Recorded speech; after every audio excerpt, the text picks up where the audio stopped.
जय हिंद मेरे प्यारे विद्यार्थीगण साथियों।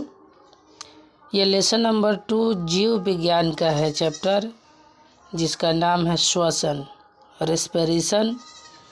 इसको रेस्पिरेशन भी कहा जाता है। तो आप लोग ये जो 10 महीने आपके बीते 2022 के, इसमें कितने पढ़ाई किए आप? चलिए, इसमें दिए गए प्रश्नों का आप मन में आंसर सोचिए और मैं क्वेश्चन पढ़ूंगा, राइट ऑप्शन को क्लिक करूंगा। तो ये एक तौर पर टेस्ट सीरीज मैं बनाया हूँ। आप लोग पढ़ते जाइए, हर एक चैप्टर का मैं इसी तरह टेस्ट सीरीज सेट करके मैं आपको बताते रहूँगा। वीडियो को लास्ट तक देखें दोस्तों, बहुत अच्छा से मेहनत से सेट किया गया है, इसलिए ताकि आपके रिज़ल्ट में बढ़ोतरी हो, आपके जो मार्क्स हो वो आगे तक जाए। आप 350, 400, 450 तक का मार्क्स हासिल कर सकते हैं अगर काफ़ी मेहनत से पढ़ेंगे तो चलिए मैं क्वेश्चन को शुरू करता हूँ। कोशिकीय ईंधन किसे कहा जाता है? दोस्तों ऑप्शन देखिए, लैक्टिक अम्ल, इथेनॉल, एटीपी या ग्लूकोज। ऑप्शन नंबर डी होना चाहिए और यही होगा option number D is the right answer, क्योंकि माइटोकॉन्ड्रिया में ग्लूकोज का विखंडन ऑक्सीजन की उपस्थिति में होती है। तो जल, कार्बन डाइऑक्साइड और काफ़ी मात्रा में ऊर्जा का निर्माण होता है। उसी ऊर्जा का उपयोग करके हमारी बॉडी जो है, हमारे जो अंग है वो शारीरिक तौर पर काम करते हैं। तो देखिए आगे, देखिए क्वेश्चन नंबर 2, जब ग्लूकोज का विखंडन कोशिका द्रव में होता है तब क्या बनता है? ग्लूकोज का सबसे पहला चरण जो है कोशिका द्रव में होता है, तब जाकर के क्या बनता है? पाइरूवेट। क्या बनता है? पाइरूवेट और ऊर्जा। तो ऊर्जा बनता है ना, वो अधिक मात्रा में नहीं बनता है। ऑप्शन नंबर कितना? A. Option number A is the right answer. 3 number देखिए, जब पाइरूवेट का विखंडन ऑक्सीजन की अनुपस्थिति में ईस्ट कोशिका में होती है तो अब क्या बनता है दोस्तों? तो उस समय बनता है क्या? तो इथेनॉल प्लस कार्बन डाइऑक्साइड। क्या बनता है? Ethanol plus carbon dioxide. और ये ऑक्सीजन की अनुपस्थिति में होती है। जब आपके बॉडी को नहीं मिलता है ऑक्सीजन, तब जा कर के पाइरूवेट का तो विखंडन होगा, लेकिन ईस्ट कोशिका में होगा और इथेनॉल और कार्बन डाइऑक्साइड बनेगा। दोस्तों ध्यान देने वाली बात यह है कि इसे ही किण्वन कहा जाता है। क्या कहा जाता है? किण्वन। हाँ, ईस्ट कोशिका में ऑक्सीजन की अनुपस्थिति में इथेनॉल और कार्बन डाइऑक्साइड के बनने की विधि को किण्वन कहा जाता है। ये भी सवाल बड़ा इम्पोर्टेंट है। आगे देखिए 4 नंबर, मांसपेशियों में दर्द किसके कारण होता है? मांसपेशियों में दर्द किसके कारण होता है?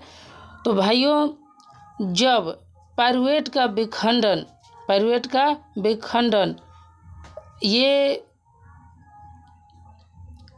ये जो है पाइरूवेट का विखंडन ऑक्सीजन की अनुपस्थिति में होती है। कहाँ होती है? ऑक्सीजन की अनुपस्थिति में। तो उस समय जो है ना लैक्टिक अम्ल बनता है। क्या बनता है? लैक्टिक अम्ल। इसी लैक्टिक अम्ल बनने के कारण मांसपेशियों में क्या होता है? दर्द होता है। मांसपेशियों में दर्द होता है। तो लैक्टिक अम्ल, मांसपेशियों में दर्द किसके कारण होता है? तो लैक्टिक अम्ल के कारण होता है। और ये काफ़ी कड़ा भी महसूस कर देता है। इसे और भी क्वेश्चन आता है कि कोई खिलाड़ी या कोई व्यायाम करने वाला खिलाड़ी लगातार दौड़ता है या फिर लगातार व्यायाम करता है तो उसके मांसपेशियों में दर्द क्यों होने लगता है? भाई ऑक्सीजन की कमी के कारण क्या होता है? लैक्टिक अम्ल बनने लगता है उनके मांसपेशियों में, और यही अम्ल जो है कोशिका को टाइट कर देता है, जिससे कोशिका में क्या होता है? दर्द होने लगता है। 5 नंबर देखिए, पाइरूवेट, यहाँ पर पाइरूवेट लिखा गया है, लेकिन होगा क्या? पाइरूवेट का संपूर्ण विखंडन कहाँ होता है? तो संपूर्ण विखंडन ऑक्सीजन की उपस्थिति में माइटोकॉन्ड्रिया में होता है। क्या होता है? माइटोकॉन्ड्रिया में। और यहाँ पर बहुत ज़्यादा एनर्जी बन जाता है। क्या बन जाता है? बहुत ज़्यादा एनर्जी। एटीपी का निर्माण उसी में होता है, मतलब एंडोसाइन ट्राइफॉस्फेट। ये जो है एनर्जी को क्या करता है? संचित करता है, जमा करता है तो यहाँ पर क्या हो गया, माइटोकॉन्ड्रिया जो कोशिकीय अंग है इसमें जमा हो गया क्या, बहुत मात्रा में ऊर्जा, इसलिए माइटोकॉन्ड्रिया को दोस्तों कहा जाता है बिजली घर या पावर हाउस। बिजली घर, पावर हाउस या ऊर्जा गृह। ऊर्जा गृह माने ऊर्जा का घर।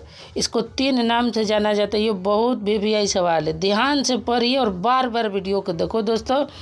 अच्छा लग रहा है तो चैनल को सब्सक्राइब करो, लाइक करो और शेयर भी करो अपने दोस्तों में। 6ठा नंबर देखो, ऊर्जा का मुख्य स्रोत क्या है, तो ऊर्जा का मुख्य स्रोत श्वसन है। क्या है, श्वसन है। ऊर्जा का सबसे मुख्य स्रोत क्या है, श्वसन है। ऑप्शन नंबर क्या हो जाएगा, बी। एकदम इसको कलर करते चलो। फिर आगे देखो दोस्तों,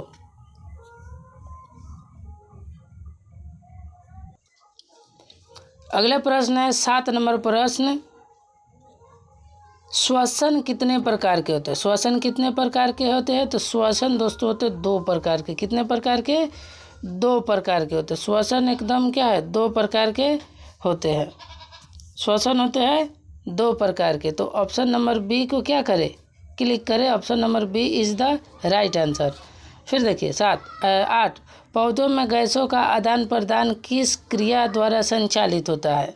तो देखिए पौधों में गैसों का आदान प्रदान विसरण क्रिया द्वारा, तो किसके द्वारा होता है, विसरण क्रिया द्वारा। एकदम ध्यान से देखिए, ये आपका लेसन नंबर 2 जो है बहुत इंपॉर्टेंट, पूरा सारांश मैं निकाल के आया हूँ आपके ये जो सिलेबस है उसका।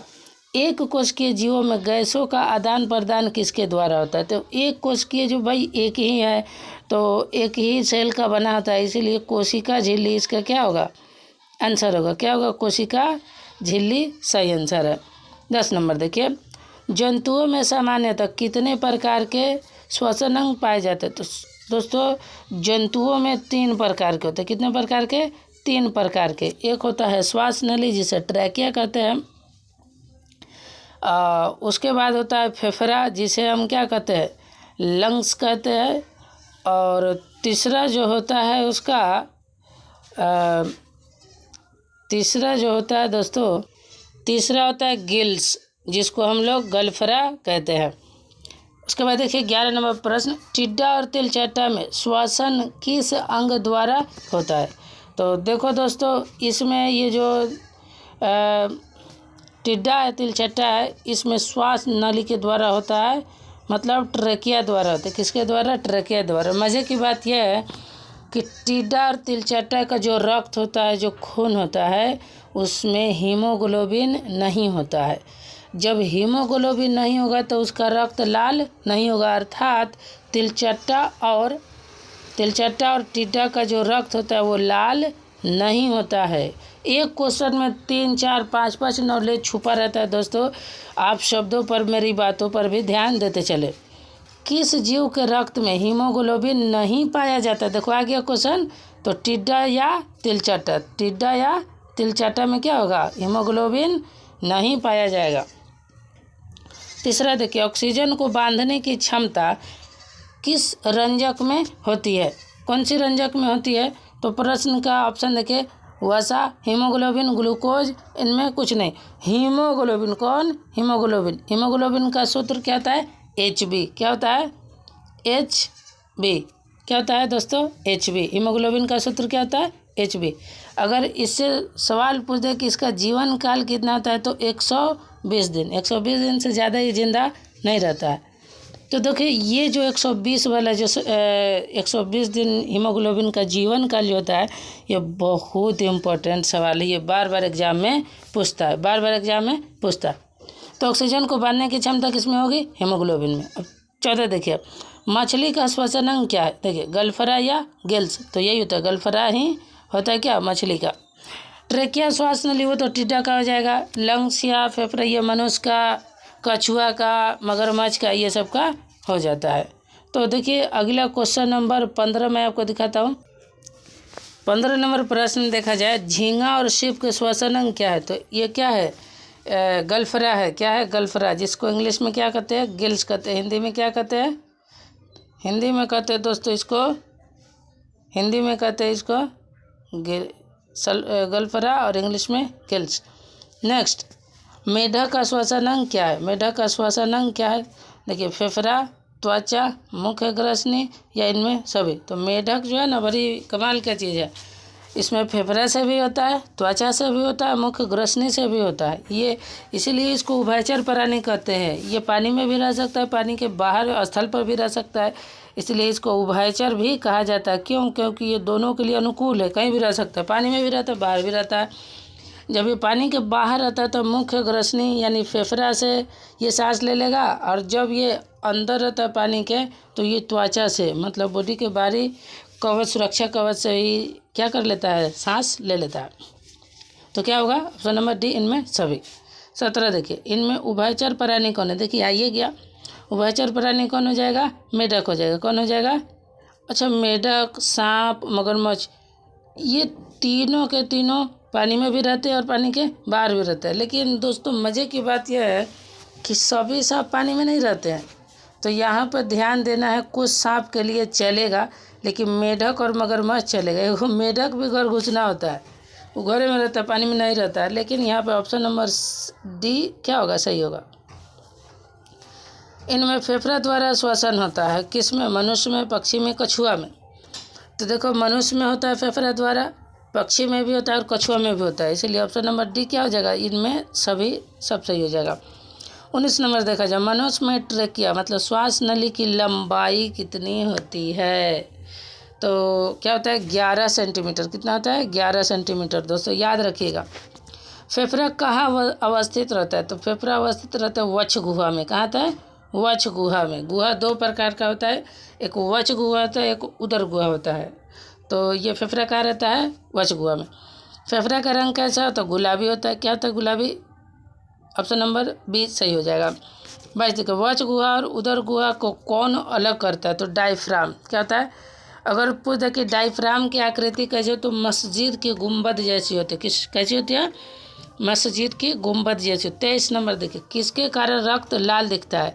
तो हीमोग्लोबिन के कारण। किसके कारण? हीमोग्लोबिन के कारण रक्त कैसा दिखता है? लाल दिखता है। दोस्तों कैसा दिखता है? लाल दिखता है।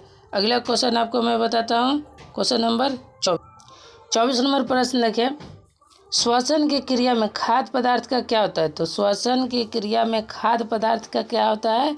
तो विघटन होता है। क्या होता है? विघटन होता है। खाद्य पदार्थ का क्या हो जाता है दोस्तों? विघटन होता है। क्या होता है? विघटन। आ रही बात समझ में? विघटन होता है। अब देखिए 25, अवायवीय श्वसन कोशिका के किस भाग में होता है? तो अवायवीय श्वसन देखिए ऑप्शन नंबर ए रहा माइटोकॉन्ड्रिया, ये तो भाई वायवीय श्वसन के लिए है। कोशिका द्रव, ईस्ट कोशिका या लाइसोसोम। तो देखो जी, कोशिका द्रव और ईस्ट कोशिका ये दोनों में कोई होगा। तो देखिए कोशिका द्रव में पहले होता है तो उस समय पायरुवेट बनता है, और जब ईस्ट कोशिका में होता है तो इथेनॉल और कार्बन डाइऑक्साइड बनता है। तो ऑप्शन के हिसाब से देखिए कोशिका द्रव में ऊर्जा भी बनता है लेकिन ईस्ट कोशिका में नहीं बनता है, अर्थात पूर्ण रूप से क्या हो जाएगा? Option number C is the right answer. 26 देखा जाए, मनुष्य में सांस लेने और छोड़ने की क्रिया को कहते हैं। क्या कहते हैं? तो सांस लेने और छोड़ने की क्रिया को क्या कहा जाता है? श्वासोच्छ्वास। ऑप्शन नंबर क्या हो जाएगा? बी। 27 देखिए, पौधों में गैसों के आदान प्रदान के लिए रहता है। तो पौधों में गैसों के आदान प्रदान के लिए दोस्तों क्या रहता है? तो रहता है रंध्र। इसको इंग्लिश में कहते हैं स्टोमेटा। क्या कहते हैं? स्टोमेटा। इसको स्टोमाटा भी लोग पढ़ता है। 28 देखिए, निश्वास द्वारा निकली वायु में क्या रहता है? मतलब जब हम सांस छोड़ते हैं तो उस समय उस हवा में क्या रहता है? तो कार्बन डाइऑक्साइड रहता है। ऑप्शन नंबर क्या हो जाएगा? ए, मतलब कार्बन डाइऑक्साइड क्या हो जाएगा? सही आंसर हो जाएगा। 29 देखिए, हीमोग्लोबिन कहाँ अवस्थित रहता है? तो हीमोग्लोबिन रहता है क्या? लाल रक्त में। कहाँ रहता है? आरबीसी रेड ब्लड सेल में रहता है। तो यही आपका क्या हो गया? सही आंसर हो गया। 23 नंबर देखिए, 30 नंबर श्वसन की क्रिया में उप उत्पाद कौन बनता है? तो दोस्तों उप उत्पाद से जब भी क्वेश्चन आए तो पौधों में और मनुष्य में अंतर समझिएगा। पौधों में उप उत्पाद ऑक्सीजन रहता है और मनुष्य में उप उत्पाद कार्बन डाइऑक्साइड रहता है, क्योंकि पौधे जो है दो प्रोडक्ट बनाते हैं, एक मेन प्रोडक्ट, दूसरा बाई प्रोडक्ट। मेन प्रोडक्ट हो जाता है उसका क्या? ग्लूकोज, और बाई प्रोडक्ट हो जाता है O2 मतलब ऑक्सीजन। लेकिन मनुष्य में हो जाता है मेन प्रोडक्ट हो जाता है उसका एनर्जी, एनर्जी, और बाकी दो चीज़ बनता है, कार्बन डाइऑक्साइड और जल। तो ऑप्शन में कार्बन डाइऑक्साइड और जल दोनों है, तो यहाँ पर ज़्यादातर आपको मारना पड़ेगा किस पर, कार्बन डाइऑक्साइड पर, जबकि क्या है जल भी है, दोनों है। तो चलिए याद आप दोनों रख लीजिए। शुद्ध रक्त में रहता है क्या, ऑक्सीजन। क्या रहता है, ऑक्सीजन। वह रक्त जिसमें ऑक्सीजन मिला उसे शुद्ध रक्त कहा जाता है, और जिस रक्त में कार्बन डाइऑक्साइड मिला रहता है उसे अशुद्ध रक्त कहा जाता है। तो चलिए आगे आगे क्वेश्चन 32 नंबर में आपको ले चलता हूँ। 32 नंबर क्वेश्चन देखिए। 32 नंबर क्वेश्चन है दोस्तों, अशुद्ध रक्त में रहता है, तो अशुद्ध रक्त में क्या रहता है, अशुद्ध रक्त में क्या रहता है, कार्बन डाइऑक्साइड। क्या रहता है, carbon dioxide. Carbon dioxide option number B. 33 देखिए, प्रकाश संश्लेषी अंग किसे कहा जाता है, प्रकाश संश्लेषी अंग कहा जाता है, अंग पूछ रहा है, तो प्रकाश संश्लेषी अंग कहा जाएगा किसको, पत्तियों को। किसको कहा जाएगा, पत्तियों को। ऑप्शन नंबर ए। रंध्र देखिए, यहाँ पर जो रंध्र है ऐसे लिखाएगा, ऐसे लिखाएगा, लेकिन वहाँ पर क्या है, वहाँ पर छूट गया है। रंध्र कहाँ स्थित रहता है, तो एपिडर्मिस में। कहाँ रहता है, एपिडर्मिस में। आप इसे क्या करें, याद रखें। इसे याद रखना क्या है दोस्तों, बहुत ज़रूरी है। तो रहा कितना, 34 सवाल इस चैप्टर से, 4 पेज का।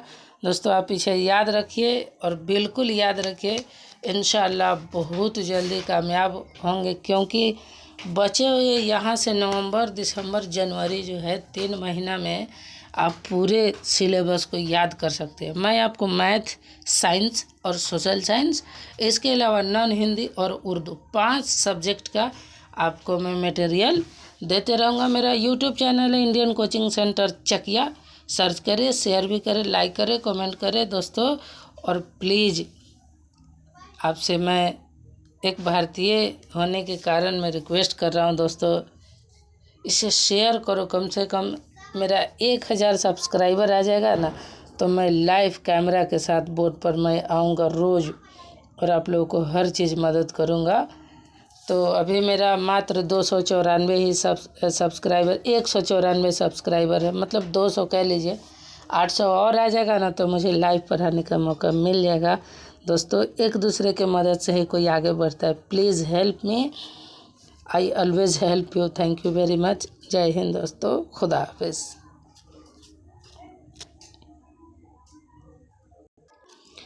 यह लेसन नंबर 1 का भी कुछ क्वेश्चन महत्वपूर्ण बाकी रह गया था, मैं उसे भी बताते चलो। तो देखिए यहाँ पर आहार नाल का सबसे लंबा भाग क्या होता है, आहार नाल का सबसे लंबा भाग क्या है, छोटी आंत है। क्या है, छोटी आंत है। HCl निष्क्रिय पेप्सिनोजेन को बदल देता है। कौन बदल देता है, HCl जो है निष्क्रिय पेप्सिनोजेन को सक्रिय क्या चीज़ में बदलता है, पेप्सिन में। क्या चीज़ में, पेप्सिन में बदलता है। क्या चीज़ में बदलता है, पेप्सिन में। मनुष्य के आमाशय में प्रतिदिन जठर रस बनता है कितना, 3 लीटर। ये बहुत VVI क्वेश्चन है। अब देखो, आमाशय की दीवार के घाव को क्या कहते हैं, जब देखिए जब भोजन नहीं मिलता है लंबे समय तक, तो आमाशय की दीवारें टूटने लगती है, और उस समय उसमें घाव हो जाता है, जिसे हम क्या कहते हैं, अल्सर। इसी अल्सर के कारण खून जो है दीवार के कटता है, और जिसे लोग कहता है देहाती भाषा में मल जारी हो गया है, वही अल्सर है। आहार नाल के सबसे लंबे भाग को क्या कहते हैं, वो तो छोटी आंत है। ये तो अभी आप ऊपर देखे हैं, डबल क्वेश्चन हो गया है। अब उसके बाद देखिए ये क्वेश्चन जो है, उसके बाद ये क्वेश्चन है, छोटी आंत की लंबाई कितनी होती है। छोटी आंत की लंबाई दोस्तों, छोटी आंत की लंबाई बता रहा हूँ, क्या हो जाएगा, छोटी आंत की लंबाई 6 मीटर। क्या हो जाएगा, 6 मीटर। शरीर का सबसे बड़ा ग्रंथि कौन है, शरीर का सबसे बड़ा ग्रंथि कौन है, यकृत है, जिसे हम लीवर कहते हैं। क्या कहते हैं, लीवर। यकृत का भार कितना होता है, तो 1.5 kg, मतलब 1.5 किलो का ये होता है। पित्त रस का स्राव कहाँ से होता है, तो ये होता है यकृत से होता है। कहाँ से, मतलब लीवर से होता है। दोस्तों आप प्लीज़ मेरा हेल्प करें, और ऐसा करें कि मैं किसी तरह यूट्यूब पर जल्दी लाइव आने की कोशिश करूं, अगर आप लोगों की सहायता मिली तो। जय हिंद, जय भारत।